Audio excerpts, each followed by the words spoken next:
கோடி ரூபாய் முதலீடு செய்கிறது ஜாபல் நிறுவனம்.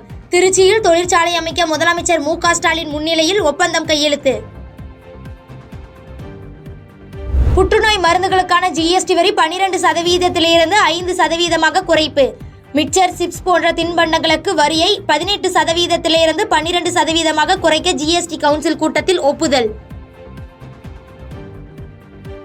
பிரதமர் நரேந்திர மோடியுடன் ஐக்கிய அரபு அமீரகத்தின் இளவரசர் ஷேக் காலித் பின் முகமது பின் சந்திப்பு. இரு நாடுகளுக்கு இடையில் அணுசக்தி ஒத்துழைப்பு உள்ளிட்ட 4 ஒப்பந்தங்கள் கையெழுத்து. தேசிய கல்விக் கொள்கையை ஏற்க மறுப்பதால் சிறப்பாக செயல்படும் மாநிலங்களுக்கு நிதியை மறுப்பதா என முதலமைச்சர் மு.க. ஸ்டாலின் கேள்வி. அரசியல் ஆதாயங்களை விட மாணவர்களின் நலனுக்கும் முன்னுரிமை கொடுக்க தமிழக அரசுக்கு மத்திய கல்வித்துறை அமைச்சர் தர்மேந்திர பிரதான் வலியுறுத்தல். எந்த காலத்திலும் புதிய தேசிய கல்விக் கொள்கைக்கு ஒப்புதல் வழங்க மாட்டோம். தமிழக விளையாட்டு மேம்பாட்டுத்துறை அமைச்சர் உதயநிதி ஸ்டாலின் உறுதி. மூட நம்பிக்கைக்கு எதிராக மக்களிடையே தொடர்ந்து விழிப்புணர்வு ஏற்படுத்த வேண்டும். தமிழ்நாடு அரசுக்கு திராவிட கழக தலைவர் கி. வீரமணி வலியுறுத்தல். தமிழக வெற்றிக் கழக மாநாட்டு ஏற்பாடுகள் குறித்து கட்சி நிர்வாகிகளுடன் விஜய் ஆலோசனை. மாநாட்டை இம்மாதமே நடத்துவதில் உறுதியாக இருப்பதாக விஜய் பேச்சு. சென்னை கிண்டி ரேஸ்கோர்ஸ் கிளப்புக்கு வழங்கப்பட்ட குத்தகையை ரத்து செய்து அரசாணை பிறப்பிப்பு. நிலத்தை கையகப்படுத்தவும் மாவட்ட ஆட்சியருக்கு உத்தரவு.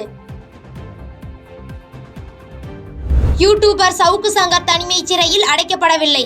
உச்சநீதிமன்றத்தில் தமிழக அரசு விளக்கம். வெளிநாடுகளுக்கு சென்று இந்தியாவை அவமதிப்பதே ராகுல் காந்தி வாடிக்கையாக கொண்டிருக்கிறார். மத்திய அமைச்சர் கிரண் ரிஜிஜு உள்ளிட்ட தலைவர்கள் குற்றச்சாட்டு. ராகுல் காந்தி இந்தியாவை அவமதிக்கவில்லை, இனியும் அவமதிக்க மாட்டார் என காங்கிரஸ் தலைவர் மல்லிகார்ஜுன கார்கே உறுதி. தொடர் போராட்டத்தில் ஈடுபட்டுள்ள கொல்கத்தா மருத்துவர்கள் இன்று மாலைக்குள் பணிக்கு திரும்ப வேண்டும். உச்சநீதிமன்றம் அதிரடி உத்தரவு.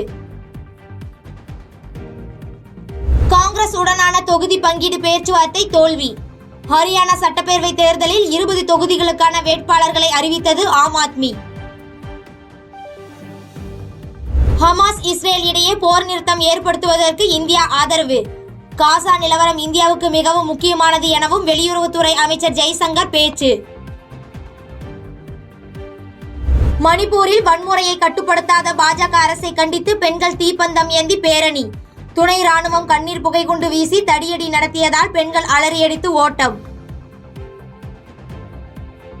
பாதகம் செய்பவரை கண்டால் நாம் பயங்கொள்ளலாகாது பாப்பா. மோதி மிதித்து விடு பாப்பா, அவர் முகத்தில் உமிழ்ந்து விடு பாப்பா.